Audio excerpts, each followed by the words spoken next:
Today, we are going to make some grass. No, I'm not in Colorado, so it's not going to be that kind of grass. It's our techniques that are so simple and sensible, your mowers will practically build themselves.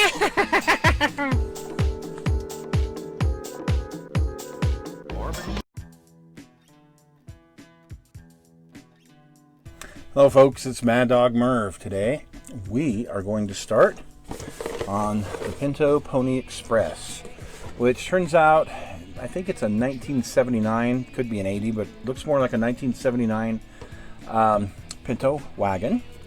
And it's, well, it's one of those that has these panels on the side, so I'm pretty excited to get started on this thing. I actually had a Pinto Wagon. I want to say mine was a 74, but it was kind of an apple green. We called it Kermit because it was a cute little frog. You could race it up a hill and win because it couldn't pull a hill worth a darn. But as far as driving around town, other than the hill, it really wasn't too bad. It had a little 4-speed, so it served me well for the short time that I had it. But I always wanted to have one of these panel type Pintos. I thought that'd be a whole lot of fun, you know, kind of a little minivan Pinto type of thing.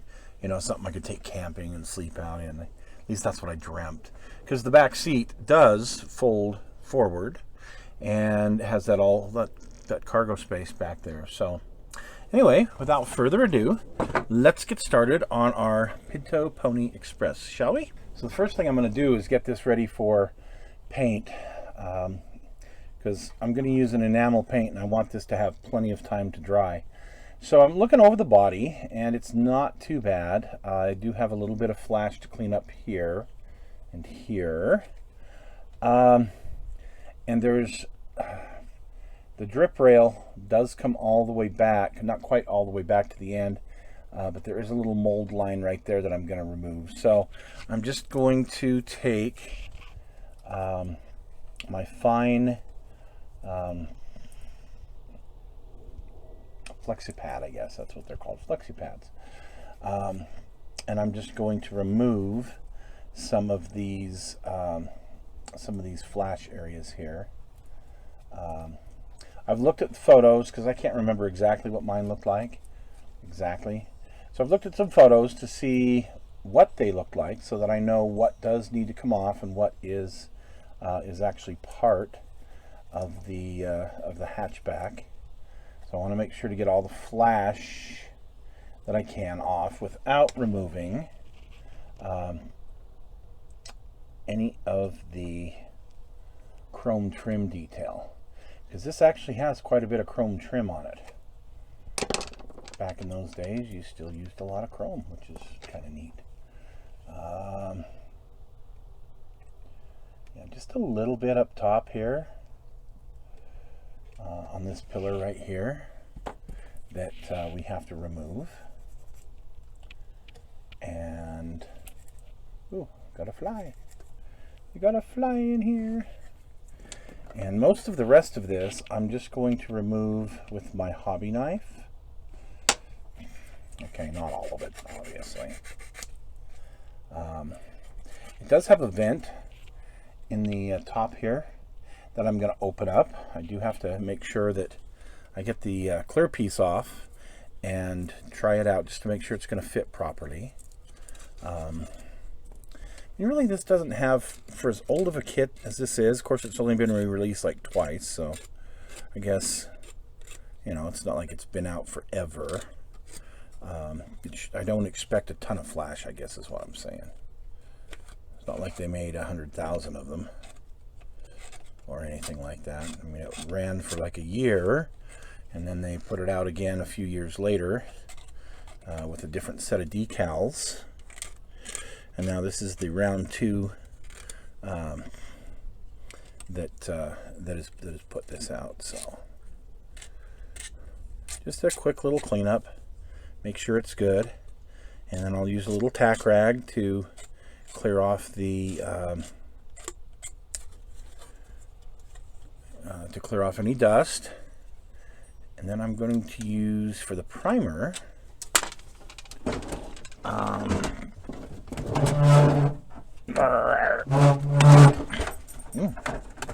was more difficult than it should have been. I'm going to use this Rust-Oleum's 2X flat gray primer. I use this just about all of my automotive projects. I have other primers as well. I actually have a really nice automotive primer. It just really depends on if I have to prime any body work, if I have to prime any resin, then I might use a different primer. But this is pretty straightforward, so I'm just going to shoot it with a couple of coats of this. There, I've got all the flash cleaned up that I want. Now I'm going to work on the hood, and I'm going to put this panel in, and we'll be right back. So for the paint, I'm going to use Tester's Model Master. I want to say it's 2758. It's a color called Sunburst, and it's a very glossy, beautiful reddish orange, metallic, very similar to what should actually be on the General Lee, quite interestingly. And I'm going to mix in some 2780, which is like super high gloss clear. I'm going to mix this together. I'm going to cut it with lacquer thinner, as I usually do. And I'm not going to show you the whole spraying process. You can look at my other videos to see how I spray. But just a couple of light coats to begin with, and then I add more and more lacquer thinner as I go. So at the very, very end, about the 5th coat, it's very heavily watered down. And you can see the results. I put it aside. I'm going to let this sit for probably a week to cure properly. Anyway, you'll see how nice and bright and shiny this is. It shouldn't be like that. If it was a custom paint job, maybe. But yeah, factory paint jobs were nice and smooth, and they weren't that shiny. So what I'm going to have to do is I'm going to take my polishing pads, and I'm going to have to go over. And besides, there's a little bit of there's some imperfections here, so we're going to get those all worked out and smooth this paint job out really good. What I'm going to do is I'm going to start out with my 1200 grit sandpaper. You could do sandpaper. I'm going to use my my polishing pads is what they're called, and I'm just going to use water. I could use some soapy water, that would be fine, but right now I'm just using regular water. And I want to be careful that I don't put too much pressure on the edges, because if I put too much pressure on the edges, what will happen is I'll get too thin, especially with this 1200, and then I'll have to go back and I'll have to repaint, which I can do. If I make any mistakes, we'll show you how to fix that. Let's hope I don't make any mistakes. But I've got just a little bit, I can't even remember what it's called. It's not fish eyes. I don't have fish eyes in this thing. Boy, all the years I've been painting, it must be all the chemicals have gone to my brain, and I just can't remember what it's called. But anyway, there is definitely some imperfections here, and we want to smooth that out. Nice thing about doing it wet is it gets a good bite on these polishing pads, and it also gives me enough of a sheen that I can see if I'm getting things knocked off. Ooh, wow. So I don't know if you can see this or not, but here on the top, yeah, there's some duller areas now and some shinier areas down below these, little dimple effect. So yeah, that's what we're going to be trying to knock off here. So I'm going to work the whole thing with the 1200 first, and we'll get right back to you. Okay, so we have finished up with our polishing pads. The finest one I used was the 4000, and give you some idea, I mean, how nice and smooth. It's still got a great shine to it, but now it's really, really smooth. So it looks a lot more realistic. The last step is I'm going to wax this. Excuse the Chattanooga choo-choo as it comes on through. I'm going to take a little just regular old paste wax. You can use a liquid wax, I'm sure. I have plenty of this stuff. So what I'm going to do now is I am just going to wax my car.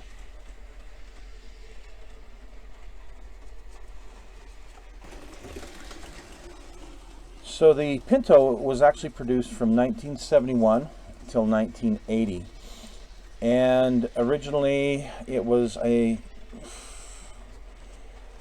it was always a subcompact, and it was kind of the economy version of the Maverick early on. I want to say it was 73 or 74 till 78. It actually shared the same unibody as the Mustang II. In 79, it underwent its last styling upgrade and took on the square headlights and a very I can't remember the name of the car now. I'll have to look it up, but there was a Ford that shared the same grille. Anyway, the square headlights like the Fairmont that appeared in 79 as well. And so the 79s and 80s had a very unique look to them compared with previous Pintos. I'm almost done with the majority of this body. And what I'm doing is I'm just putting the paste on, and I'm pretty much rubbing it all the way off. And I am using a paper towel. You'd think, oh, that's going to scratch. No, it's not going to scratch. It actually helps take off the that haze. So, looking at the top, now I know it's really hard to see with a camera, but I mean, look how nice and smooth that is. I mean, it's really smooth, and it's got a great shine, more of a realistic shine than that other thing that we had. And here's the side, and you can see how that looks. So definitely it's worth a little bit of extra work to polish these out, at least in my opinion. I think it gives them a much more realistic look, and well, I like that realistic look. I don't like that toy look. So actually, before I move on to anything else, I guess we are just going to go ahead and finish up the body. So take a look at this hood. See, pretty darn nice shine on there. Anyway, I'm going to take some of Larry's bath water, and if you don't know what Larry's bath water is, check out my earlier videos on pin wash, and you'll know all about Larry's bath water. So I'm going to take that, and I'm going to take a fine brush, and what I'm going to do is I'm going to put it into these well, anything else you'd call it panel lines, but things like my grate, or that grill here in front of the windshield,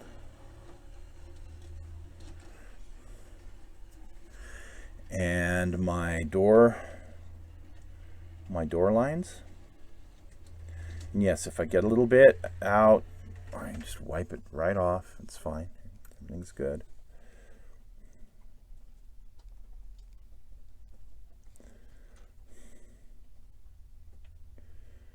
Make sure I get plenty in there. Get the area where the door closes. All of these recessed areas, I want some of this wash. Okay, so here is that finished product with the panel lines. Hopefully you can see those okay. Okay, so now is the big departure between me and just about every other modeler on the planet. Most of the guys would now get out the ultra bright chrome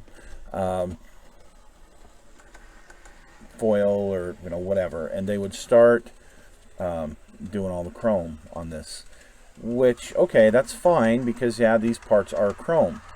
However, I drove all of my cars, and although the chrome looked nice, yeah, it wasn't that beautiful, bright, shiny, ultra bright. Again, I want this to look more realistic, so I'm going to do what I always do, and I am just going to use some good old gloss silver from Testors in the bottle, and I am going to use that for my trim. I know.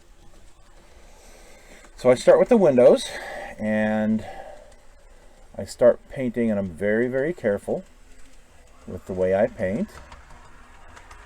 But I'm going to start painting my my chrome trim.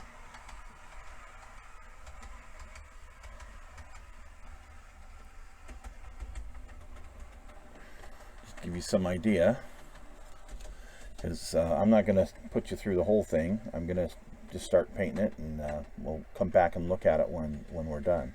But Anyway, I think it's a much more realistic. Again, having owned a lot of these cars that I build, I can tell you how this, it's like an anodized aluminum.